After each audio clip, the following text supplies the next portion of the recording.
9 मार्च 1996 का वो यादगार दिन था जब भारत का पाकिस्तान से वर्ल्ड कप के निर्णायक क्वार्टर फाइनल में सामना हुआ बेंगलुरु के चिन्नास्वामी स्टेडियम में।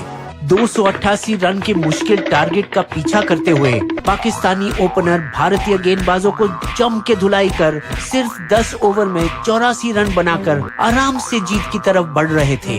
15वें ओवर में उस दिन के पाकिस्तानी कप्तान आमिर सोहेल तेज गेंदबाज वेंकटेश प्रसाद को कड़ाके का चौका मारा कवर बाउंड्री पर। फिर घमंड से चौड़ा होकर अपने बल्ले से इशारा करते हुए मानो कहा, जा बॉल लेकर आ, फिर से मारता हूँ तुझे वहाँ। जिससे ज्यादातर शांत सा रहने वाला प्रसाद भी आग बबूला हो गया और पलटकर सोहेल को गुस्से से घूर कर देखा। फिर अपने बॉलिंग मार्ग पर वापस गया, ये सोचते हुए कि इसे तो गेंद से ही जवाब दूंगा। अब पूरे जोश में इतनी तेजी से वो दौड़ते आया, शायद जितना अपने करियर में पहले कभी किया न हो, और ऐसी फंडू गेंद डाली कि सोहेल के डिफेंस को चीरकर सीधे स्टंप्स पर आ टकराई। अब बारी थी प्रसाद की उसे रास्ता दिखाने की। पतली गली से निकल साले, जा अपनी ड्रेसिंग रूम। बस फिर क्या, इसके बाद पाकिस्तान इतनी बुरी तरह से लैक हुई कि अंत में वो 39 रनों से मैच हारी। सहमे हुए पाकिस्तानी फैंस अपनी टीवी सेटों पर बंदूकें खाली कर दी और दुर्भाग्य से कुछ ने तो अपनी जान तक ली। मुल्लाओं भी उन्हें कोसने लगे, दगाबाज, गद्दार कहीं का। इतना हंगामा मचा कि उनके कप्तान वसीम अकरम के घर पर पत्थरों और सड़े अंडों से हमला तक हुआ और पाकिस्तान टीम को चोरी छुपे घर लौटना पड़ा ताकि फैंस की गुस्साई भीड़ का सामना न करना पड़े। सुना गया कि उनका बोर्ड मैच फिक्सिंग की अंदरूनी जांच करने की हद तक गए, लेकिन इसमें कुछ निकला नहीं। भारत पाक क्रिकेट मुकाबले हमेशा ही तनाव से भरे रहते हैं, लेकिन ये शायद अब तक से खेला गया सबसे तनावपूर्ण मैच था। जबकि भारत 2006 के बाद से पाकिस्तान का दौरा नहीं किया, हालांकि आखिरी श्रृंखला 2012-13 में भारत ने मेजबानी की थी, अब दोनों सिर्फ अंतर्राष्ट्रीय प्रतियोगिताओं में ही मिलते हैं। हालांकि आज के युवाओं को शायद ये नहीं पता होगा कि 1962 और 77 के बीच भी क्रिकेट 16 साल के लिए जमा रहा, जब इस दौरान दोनों देश 2 युद्ध लड़े थे। रिश्ते को सुधारने के लिए क्रिकेट के दीवाने पाकिस्तानी राष्ट्रपति जनरल जियाउल हक और भारतीय प्रधानमंत्री मोरारजी देसाई मिलकर 1978 में गुडविल सीरीज शुरू की। पाकिस्तान में हुई ये सबसे पहली 3 मैचों की 1 दिवसीय श्रृंखला 1-1 पर अटकी हुई थी। तीसरे मैच में ओपनर अंशुमन गायकवाड और गुंडप्पा विश्वनाथ क्रीज पर थे और भारत जीत की ओर तेजी से बढ़ रही थी। 18 गेंदों में सिर्फ 23 रन की जरूरत और 8 विकेट बाकी। अब पाकिस्तानी कप्तान मुश्ताक मोहम्मद को डर लगने लगा कि अगर हार गए तो सबकी बुरी हालत होगी। तो उन्होंने एक तरकीब सोची और अपने विकेट कीपर वसीम बारी को अंदरूनी सर्कल के ठीक किनारे खड़े होने के लिए भेजा और अपने तेज गेंदबाज सरफराज नवाज को सिर्फ बाउंसर फेंकने को कहा। बाउंसर जो बल्लेबाज के सर से इतने ऊंचे थे कि वो उसे छू भी नहीं सके और जो दूर खड़े हुए कीपर के दस्तानों में आ गिरे। ऐसे 4 गेंदों के बाद परेशान non striker Gundappa Viswanath umpire Shakoor Rana से शिकायत की, अरे जनाब, ये तो बहुत बड़ा वाइड है, आप कुछ बोलते क्यों नहीं? निष्पक्ष अंपायरों से पहले के दिनों में पाकिस्तानी अंपायर हमेशा अपने खिलाड़ियों के जेबों में रहते थे, क्योंकि अपने घर में हारना माफी के काबिल नहीं था। इसीलिए अंपायर राणा सिर्फ हंसे। हुजूर, अपने कप्तान से बोलिए कि बड़े हाइट के बैट्समैन भेजे। अब भारतीय बल्लेबाज आगे खेलने से मना कर दिए और मैच रुक गई। भारतीय कप्तान बिशन सिंह बेदी ड्रेसिंग रूम से बाहर आए और अपने समक्ष और अच्छे दोस्त जो सीमा रेखा पर फील्डिंग कर रहे थे उनसे पूछे, ये क्या ड्रामा है मुश्ताक? लेकिन मुश्ताक दोस्ती के बजाय डर चुना। हिम्मत है तो खेल के दिखाए हमारी फास्ट बॉलिंग। इस बेतुके जवाब से बेदी इतने नाराज हुए कि उन्होंने एक गंभीर फैसला लिया, अंशु, विशी, वापस आओ, हम ये मैच नहीं खेलेंगे। और क्रिकेट के इतिहास में पहली बार किसी टीम ने एक अंतर्राष्ट्रीय मैच जब्त किया। पीसीबी सचिव कर्नल रफी नसीम खिलाड़ियों को मनाने के लिए भारतीय ड्रेसिंग रूम तक आए। प्लीज ऐसा ना करें, ये सब मामूली बातें हैं। यहाँ तक कि भारतीय टीम मैनेजर बड़ौदा के महाराज फतेह सिंह राव गायकवाड भी स्थिति संभालने की कोशिश की। कप्तान साहब, ये राजनीतिक सद्भावना की बात भी है। लेकिन बेदी पहले से ही नाराज थे। सीरीज के दौरान उनकी कई मूल अपीलें भी ठुकराई गई थी, जहां अंपायर ने उल्टा उन पर ताना मारा था। आजा आजा वापस, ऐसे सिर्फ बोल्ड पर विकेट मिलेगी। पर बेदी एक खुददार कप्तान थे और किसी की बकवास सुनने के आदी नहीं थे। ये रही आपकी कप्तानी, मुरारजी भाई को बता दो और उन्हें फैसला करने दो। हालांकि मैदान की गर्मा गर्मी के बाहर ज्यादातर खिलाड़ियों के बीच अच्छी दोस्ती रहती है और मैच के बाद मजे किया करते। यहाँ तक कि दोनों देशों के बोर्ड एक साथ आए और पाकिस्तान ने उस वक्त भारत का साथ दिया था 1983 में एशिया क्रिकेट काउंसिल स्थापित करने के लिए। ये तब हुआ जब नाराज बीसीसीआई अध्यक्ष NKP Salve Pakistan cricket chief air marshal Noor Khan से इंग्लैंड में मिले। नूर भाई, अंग्रेजों को लगता है कि आज भी हम उनके गुलाम हैं। और बताया किस्सा जहां उन्हें लॉर्ड्स में चल रहे 83 वर्ल्ड कप के टिकट नहीं दी गई क्योंकि वो एमसीसी मेंबर्स के लिए रिजर्व थे। फिर दोनों श्रीलंका के साथ अपनी ताकत मिलाकर 1987 का वर्ल्ड कप इंग्लैंड से छीनकर खुद मेजबानी करी और पहली बार उस देश से बाहर लाया। यहाँ तक कि जब बाद में रिश्ते ठंडे पड़ गए तब भी दोनों टीम के खिलाड़ी एक टीम बनकर खेले श्रीलंका को सहारा देने के लिए एक फ्रेंडली मैच में, जब वहां पर 1996 वर्ल्ड कप से ठीक पहले एक खतरनाक आतंकवादी हमला हुआ था। जहां तक प्रदर्शन की बात है, दोनों टीमों का अलग अलग समय पर एक दूसरे पर दबदबा रहा।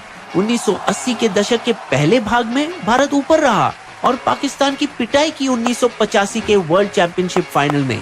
और बावजूद इसके कि उसी साल के रॉथमैन कप में इमरान खान की तेज गेंदबाजी हमें 125 पर ऑल आउट किया था, कप्तान कपिल देव की प्रेरित रहनुमाई में उनकी पूरी टीम सिर्फ 87 रन पर आउट हुए। हालांकि काया पलटी जब जावेद मियांदाद आखिरी गेंद पर छक्के से पाकिस्तान को जिताया 1986 के रोमांचक ऑस्ट्रेलेशिया कप फाइनल में। भारतीयों के लिए ये इतना तगड़ा मानसिक झटका था कि उसके बाद कई सालों तक वो लगातार पाकिस्तान से हारते रहे, खासकर शारजाह में। लेकिन सुर्खियों में इससे भी ज्यादा थी भारत के most wanted gangster Dawood Ibrahim के स्टेडियम में इठलाती हुई मौजूदगी। ढीठ डॉन शारजाह में एक बार भारतीय लॉकर रूम में भी घुसने की जुर्रत की। अगर तुम लोग टूर्नामेंट जीतोगे ना, मैं अपन की तरफ से सबको नया टोयोटा गाड़ी दूंगा। क्या बोलता है? ये सुनकर कपिल देव का चेहरा गुस्से से लाल हो गया। कौन हो तुम? यहाँ आने की इजाजत किसने दी? बाहर निकलो। एक साल बाद ऑपरेशन ब्रास टैग के चरम पर भी, जहां 4 लाख सैनिक, लगभग आधी भारतीय सेना पाकिस्तान राजस्थान बॉर्डर पर तैनात थे, तब भी फरवरी मार्च 1987 में पाकिस्तान अपनी क्रिकेट टीम को भारत भेजा। लेकिन शायद इसकी असल वजह ये थी कि पाकिस्तान के राष्ट्रपति जियाउल हक इस श्रृंखला के बहाने भारतीय प्रधानमंत्री से मिलकर रिश्ते सुधारना चाहते थे। पर अंतराल मुख्तसर था और आने वाले सालों में कश्मीर की बढ़ती आतंकवाद दोनों देशों में तनाव इतना बढ़ाया कि एक बार फिर बायलैटरल क्रिकेट अगले 10 सालों के लिए रुक गया। इसके बाद पहली बार दोनों 1992 के वर्ल्ड कप में मिले, जब भारत की नाक में दम करने वाला जावेद मियांदाद एक बार फिर उनके सामने खड़ा था। पर हर बार जब मियांदाद बॉल को मिस करता तो भारत के अनुभवी कीपर किरण मोरे जोर से कूद कूद के अपील कर उससे टक्कर ली। हाउसर! एक चिड़े मियांदाद जवाब में खुद मोरे के चारों ओर छलांग लगाकर मजाकिया नकल उतारने लगे। लेकिन चाल कामयाब रही क्योंकि मियांदाद ने ध्यान खोया और मैच भी। एक बार और सामना हुआ एक बूढ़े हो रहे मियांदाद से 1996 के वर्ल्ड कप में, लेकिन वो अपना जादू दोहरा न सके और उनकी आखिरी वनडे मैच में बुरी तरह से हारे। हार के लिए जिम्मेदार ठहराए गए मियांदाद को उनकी ही टीम ने कभी अच्छे से अलविदा नहीं कहा। वो तो भारत के लेजेंड गावस्कर ही थे जिन्होंने उन्हें एक छोटे से जश्न के लिए भारतीय ड्रेसिंग रूम में बुलाया।